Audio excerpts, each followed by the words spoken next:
9.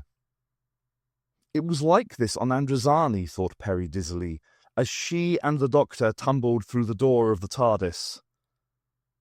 The doctor collapsed to the floor beside the console, mumbling and groaning as though in a delirium. She sank to her knees beside him, gasping for breath.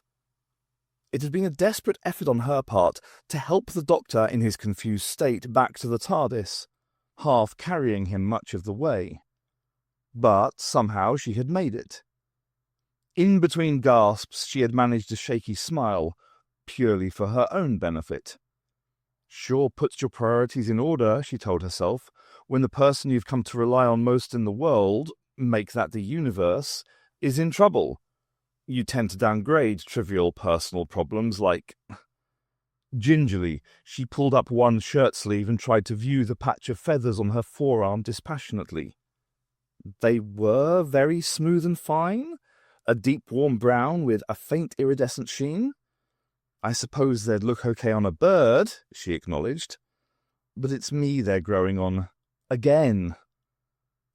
Visions of the reshapement chamber on Varos surged into her mind. The nightmare memory of how the transmogrifier radiation felt as it bored into her, distorting the very cells of her body, so that they would metamorphose at the bidding of her uncontrolled subconscious mind. The doctor groaned loudly, cutting through her dark thoughts. She turned to him, wondering if she could make him comfortable where he lay, because she wasn't sure she had the strength to move him further. Then she saw his features flow like melted wax, and for a moment his face seemed to ripple and blur. A halo of straight blonde hair twisted, curled, and became a tint darker. The multicoloured coat, which had hung loosely round the slender frame of the younger doctor, suddenly seemed to fill out. And then it was the same doctor lying on the floor who had left the TARDIS with her when they had first stepped out into the tomb.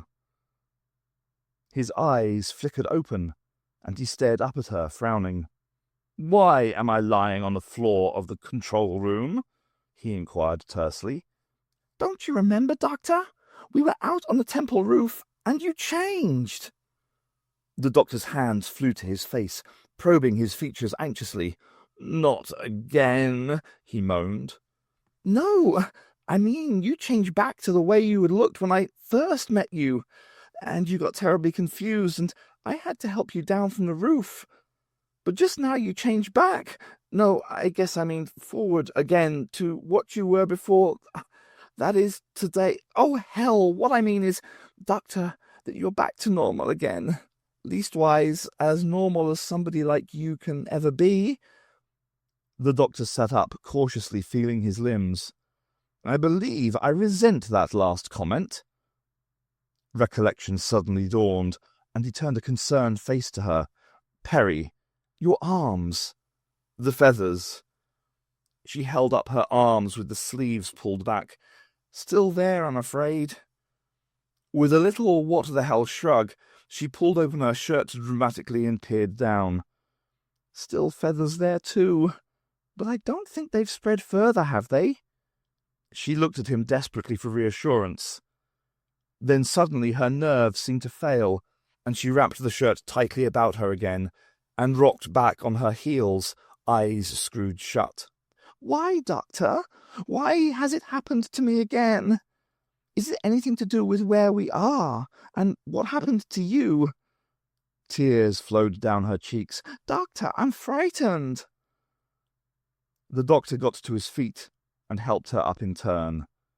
He held her firmly by the shoulders with comforting strength, and regarded her with his bright, keen eyes. "Whatever has happened," he said, in his severe but not unkind way, "we will sort it out. But there is nothing to be gained by giving in to panic." Perry sniffed bravely. "I know that. But you gotta allow me a little leeway here, Doctor. I mean, I'm not used to my body changing on me all of a sudden like you are. It takes some getting used to." The doctor raised a sardonic brow. "For that matter, I'm not used to the sort of change you describe happening to me, either. Retro-regeneration." That's not something that's supposed to occur naturally. Indeed, only Time Lords of the first rank have ever tried to initiate the process deliberately. Perry managed a weak, mischievous smile.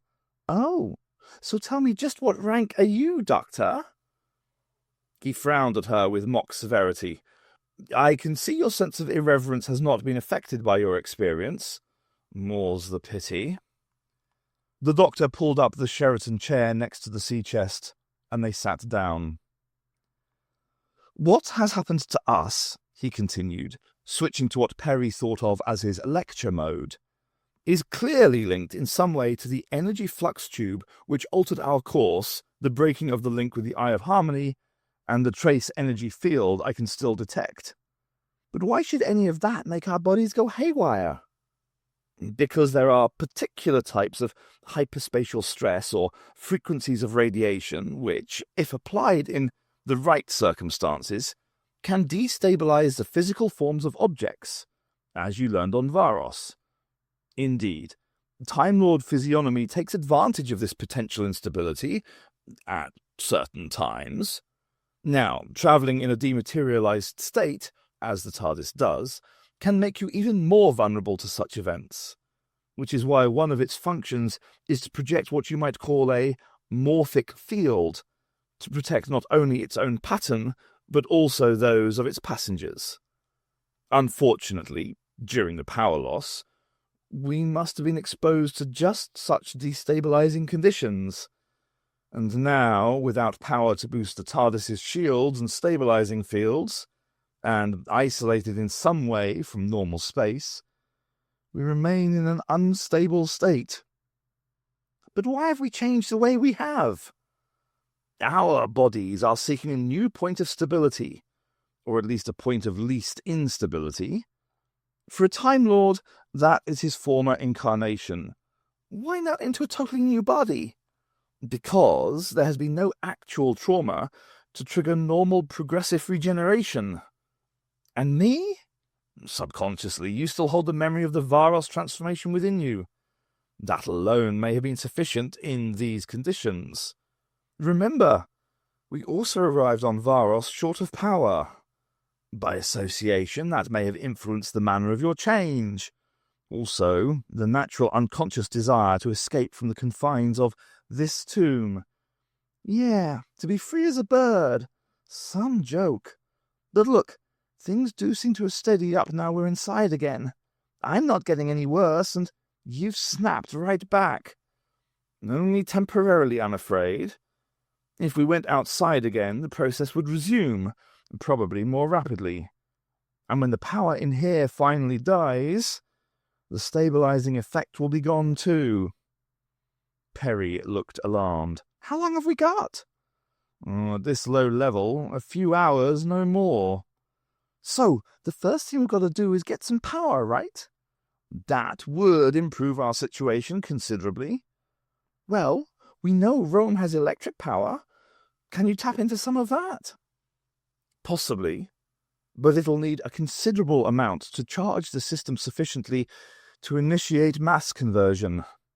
And of course, it would take time to arrange, and such a power drain would be bound to be noticed. He scowled and slumped a little in his chair, appearing dejected at the thought of the task ahead.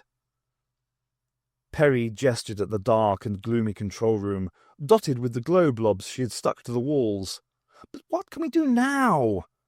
She frowned at the doctor, wondering if he was still not thinking a little slowly after his recent transformations.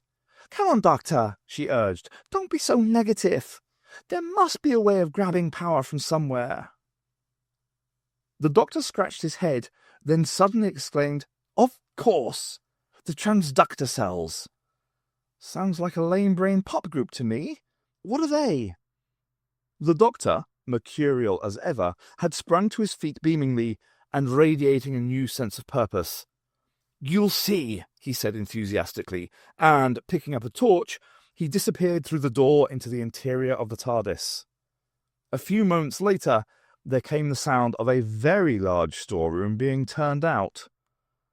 That was the doctor for you, Perry thought. Down 1 minute, up the next.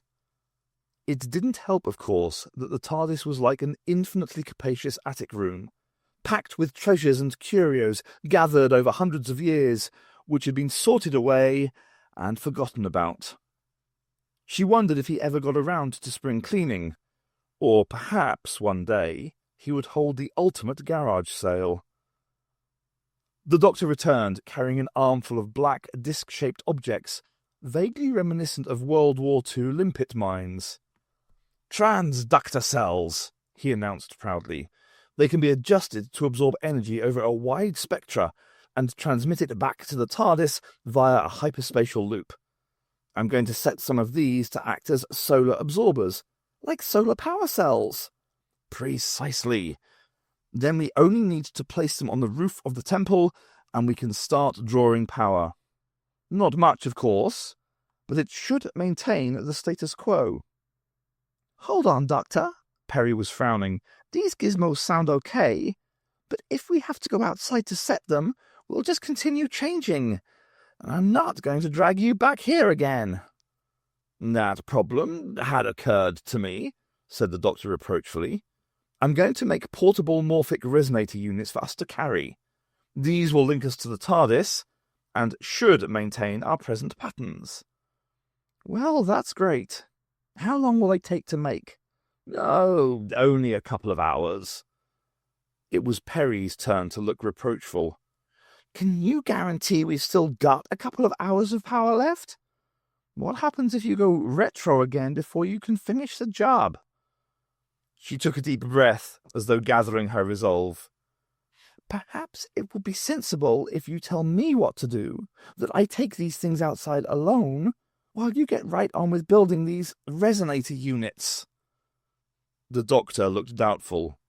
"Are you sure you want to go?" "No," she replied sharply, "but I don't see how we've any choice. This change thing seems to affect me gradually, but you become pretty well hopeless. We can't risk that again, but I guess I can live with a few more feathers."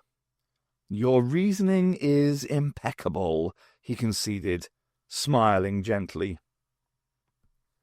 The Doctor laid one of the transductor cells on the console and opened a lid in its middle, revealing 3 small coloured dials, which he adjusted carefully. "Place them along the pyramid wall, where they'll catch the most sun.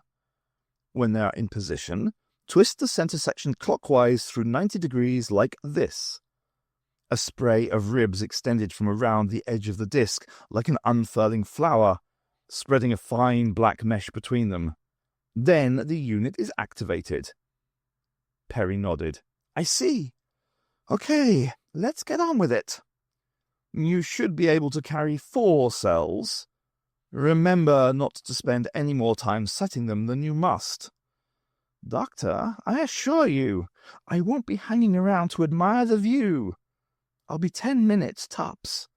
You can time me."